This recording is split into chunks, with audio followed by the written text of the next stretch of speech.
Fortnite has countless characters as part of its metaverse, but Jonesy has been here since day one. Now his days are numbered. Jones was our last connection to the game we all fell in love with, so now we honor him by telling his story because it helps with what happens next. The very first appearance of Jonesy was the new players gliding onto OG Island. Turns out this was a blessing in disguise, with everyone from veterans to noobs instantly recognizing his face. He would slowly become the unofficial mascot of Fortnite, and Epic was realizing this, turning him from an outfit into a fully fledged character. This was happening in the background with nobody realizing. It would see more and more versions of Jonesy, from Mission Specialist to Rex and Rabbit Raider. He was everywhere, and it wouldn't be long before the secret backstory would start to unfold. It all kick-started when we were introduced to someone who felt strangely important, a conspiracy theorist who was originally ignored by people and brushed off as a joke. This was Bunker Jonesy, and while most of his theories were ridiculous, like talking about Bigfoot, some of them felt oddly accurate. Didn't seem like your average Jones. He was the one that stood out amongst the rest, slowly creating a warning for everyone on the island. Visions came to him as he panicked about a huge monster coming. This would turn out to be true, transforming him from a nutjob that no one paid attention to into a man who could see the future. There was a secret reason for this, one that wouldn't be revealed until the story was fully explained.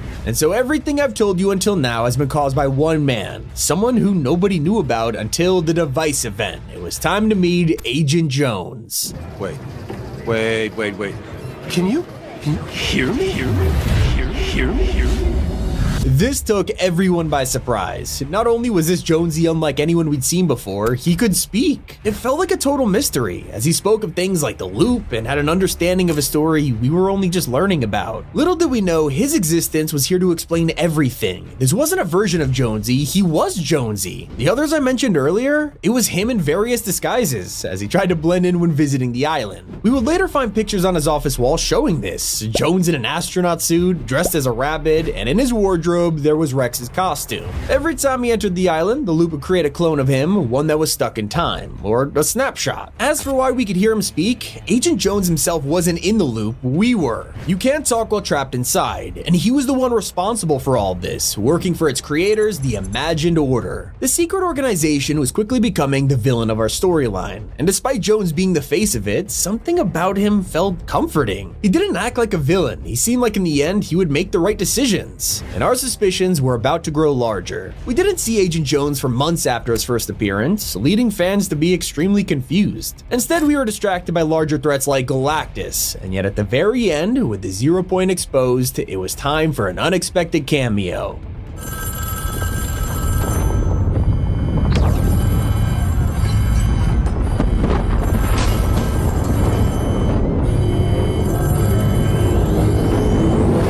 With the 0 point exposed, Jones was the man who had to save us, or so we thought. While his mission seemed noble at the time, he was diving in to prevent people from escaping the loop. While it was exposed, anyone could return to their homeworld, so he spent months searching the universe for bounty hunters. They would come to the island, cause chaos, and prevent islanders from escaping the loop. And yet Jones was having doubts about this mission. While the 0 point was out in the open, it was unstable, and the effects could cause reality to break down. Instead of fixing it, the IO cared more about keeping people in their prison.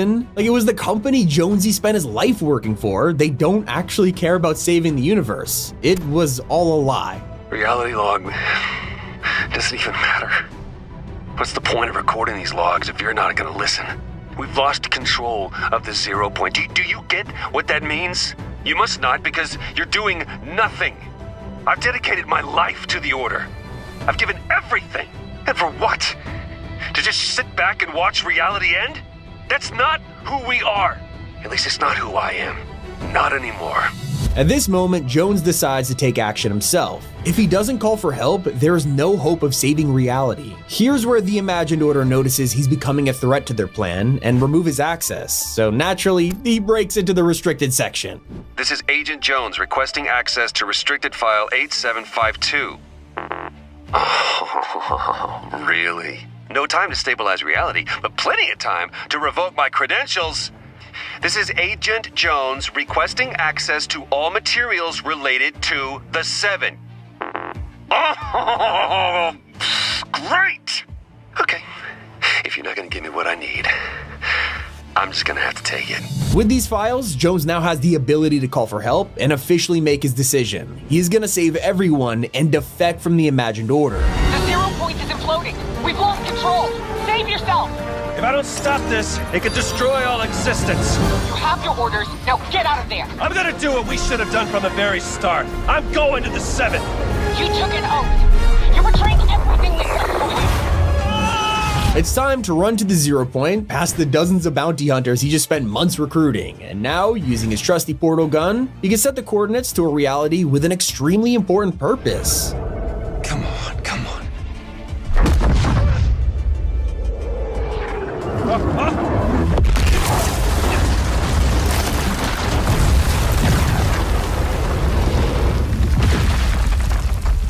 Unbelievable. It actually worked.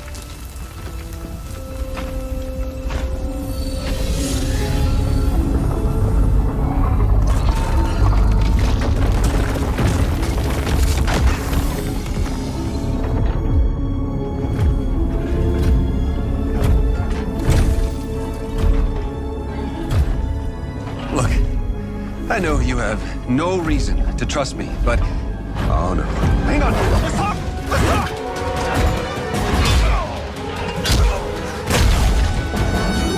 Geno! I can get you to Geno.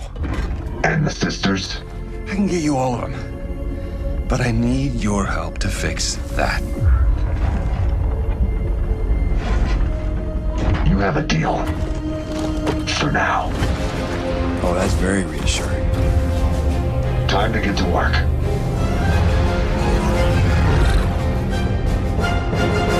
Promising to give the location of the IO's founder, Geno, he makes a deal with the Foundation. He's someone who's been working to destroy the loop for years, and now Jones's betrayal of his old company was complete. All that mattered was stabilizing the 0 point and saving reality. Now, that's exactly what he rushed to do, seeing it blossom like a flower and realizing it was too late. But the Foundation had one last plan, and it involved Jones's portal gun. You need to seal off the 0 point and overload the device. Overload the device! I'll be trapped in the loop! Here we go!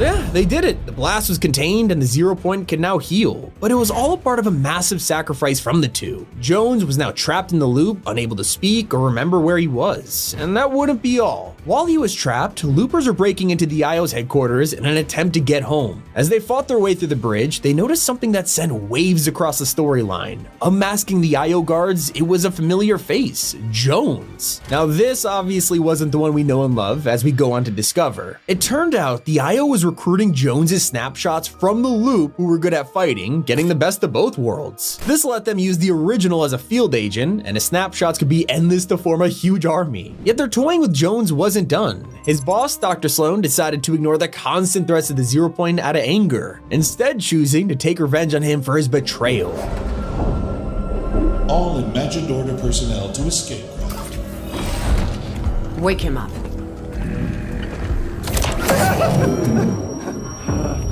You just had to be the hero, Jones. You know what happens to heroes? They, live to fight another day? Not this time. Do it. No, don't do it, don't. This isn't personal, Jones. Although I do plan to enjoy it. Luckily, Jones's deal with the Foundation will be the decision that saves his life.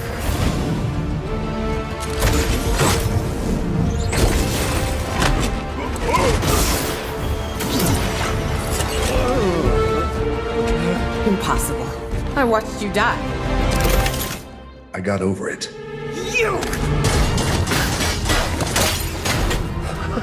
You came back for me. You promised me Geno. Well, love you too, buddy. So as Jones follows along, he realizes the Seven have a plan. They're gonna flip the island and cripple the IO. They prepare to strike them in an ambush that'll destroy the loop for good. Except before they can complete the final step. Well, what about that? Get ready to swim.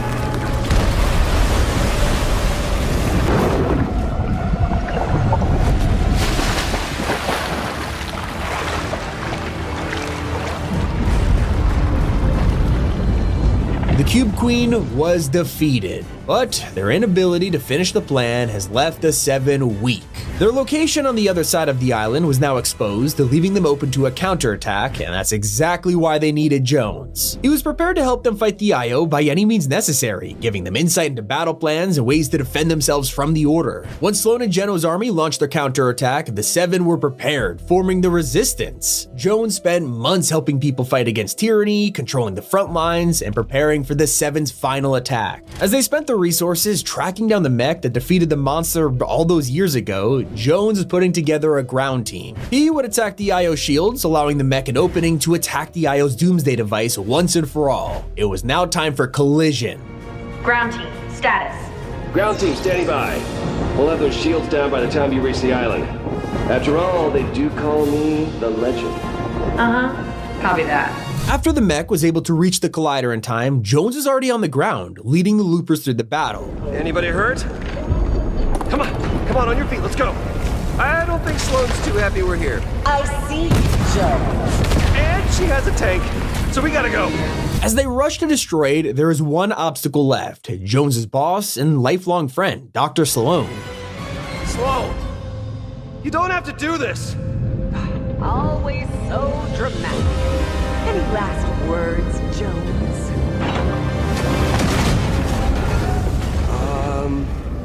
Look out. With Sloan incapacitated, there was nothing between Jones and total victory. Asking the others to take care of destroying the Doomsday device, he decided to keep his promise to the Foundation, leading him right to Geno. The 0 point is focused on Geno. This is our best chance to find him. Let's go. What we didn't expect was for Geno to already be defeated. As the duo landed in the 0 point, they noticed him holding his daughter, the Imagined. She had already sent Geno to his doom by throwing him into the unstable orb. The work was done. All they had to do was watch him disintegrate, and that was it. Jones's entire identity had been reforged. He was no longer a pawn for the Imagined Order. He was a hero. Not only did he save reality, but he was now part of a noble team, the Seven. It was a long time coming for Jones, who has lived a tough life to get to this moment. When he spoke to his teammates, he revealed the tragic backstory that explains everything. Jones is actually hundreds of years old, taking full advantage of the Imagined Order's benefits. After going through the remains of his old office, he found a picture of his wife and kids. Overcome with sadness, he decided to join the IO that separated him from them. As a field agent, he was forced to live on the island, but in return, he would become immortal. Only problem, Jones didn't want his family involved in the violent nature of the loop, so he left them behind. He asked the IO to protect them on their dangerous homeworld. And while the Order did protect them, they weren't given immortality, and Jones had to live the rest of his life long after they were gone. He'd admit that he had to watch his wife and children grow old and die. Eventually, he decided he wanted to grow old too and live the rest of his days with his grandchildren. Well, the only thing is, Dr. Sloan realized just how useful Jones was to the Order. She reminded him that if he left, the IO would stop protecting his family, and considering how dangerous their home was, it was unacceptable. So he stayed to protect future generations that he never even met. Everything he did was for a family who didn't even know him. Instead of living in regret, Jones decides to spend the rest of his time helping people. Now that the Imagined Order are gone, he could spend his days focusing on protecting the island. Usually, he'd have the Seven at his side, helping him achieve this goal, until a huge threat changed everything. We've already lost so much of the island to that crone. That's not surprising given the sample's behavior. I've never seen such accelerated cytokinesis. Whoa! I'm starting to think this may be a problem.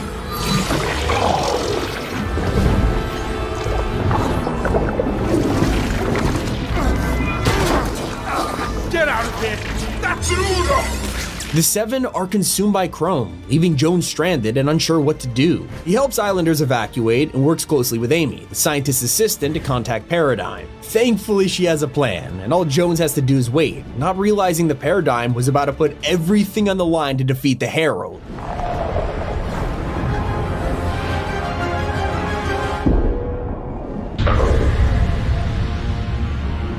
As the 0 Point pulled everything back together, forming a new island, Jones got a reality check. All of his friends were now gone. His family, total strangers, and there's only one person left Jones could talk to. It's someone he spent centuries working under, a woman who has yet to be redeemed, Dr. Sloan. Discovering that she escaped the tank wreckage and was investigating the new island, Jones decides to trust her for now. She explains her mysterious plan to him, asking Jones to help her for the good of the island. Now that the loop is destroyed and the IO is a thing of the past, Sloan wanted to continue her mission of protecting the 0 Point, this time actually making a difference. And from what she has analyzed, there's an incoming threat that she is terrified of. A time traveler who works as a collector by day and a blood-sucking vampire at night. A man known as Cato Thorne has made his way to the island. But Sloan needs Jones to stage a heist. They decide to break into Cato's mansion and steal his most prized possession, the time machine, with one destination, teleporting everyone back to 2018. Returning to an island where his only memories were working for the Imagined Order, Jones decides to get out as quickly as possible. Sloan asks him for one last favor: attach the time machine to the Seven's rocket and change the timeline. Here is our new beginning with the Big Bang.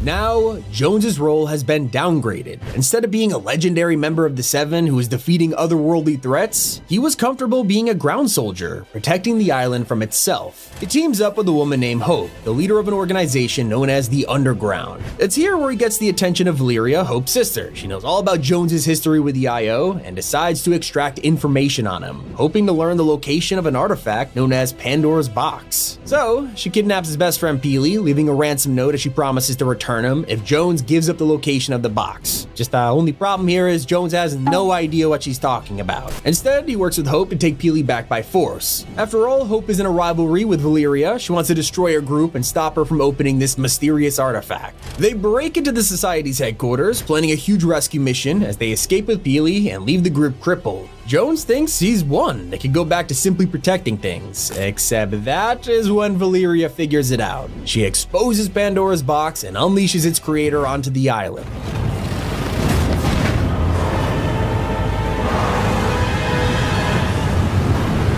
Great news for Agent Jones. He now has otherworldly threats to deal with again. Except sadly, he has no Seven to help him, only Hope and a mysterious character known as the Oracle. He does everything he can to help his partner come up with a strategy. They go around recruiting Greek gods to take down Zeus, who wants to destroy the island and eliminate all mortals for disobeying his orders. Pandora's box was never meant to be opened, and this would be their punishment. At this point, Jones was starting to be pushed into a smaller role in the storyline. We didn't see much of him with Hope leading the plan, especially when the box revealed another problem, Megalodon. This battle now started to feel like the beginning of something new, a different direction in Jones's story that seemed like the end. So as he worked with Hope to plot Don's defeat, he turned from the determined hero we've always known into an ignorant and tired soldier. I just dethroned the King of Olympus. I think I've earned some downtime. First of all, we dethroned the King of Olympus.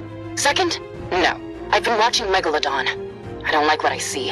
I don't care. Hope used to be able to rely on Jones. Now she's worried about him, and we are too. And this was just the start of a total 180 in his behavior. When Megalodon's plan failed, it wasn't because of Jones and Hope. It was the sabotage of the true villain of Chapter 5, Dr. Doom. This transfer of power also marked a change in our protagonist, with Jones slowly passing the mantle to Hope. He's found someone more dedicated than him. After all, Jones no longer has immortality from the Imagined Order. He is aging for the first time in centuries, and it's getting to him. After spending so long fighting, he's getting tired, and his dialogue this season continues to prove that. He talks to Hope in a strange way, acting like he won't be around much longer.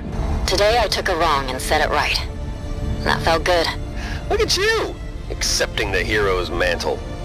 Okay, Don't be weird. He even says you always expect one of these to be your last. In order to stand up to Doom, Jones uses previous contacts to get in touch with Steve Rogers, allowing him to get his shield and armor. But now, an upcoming loading screen has revealed a terrifying possibility, showing Hope with the shield instead. Jones has spent the past few months mentoring Hope, and recently, the Oracle, who can see the future, has dropped a bombshell, mentioning that the key to defeating Doom will be victory hidden in defeat. Will we save the island from Victor,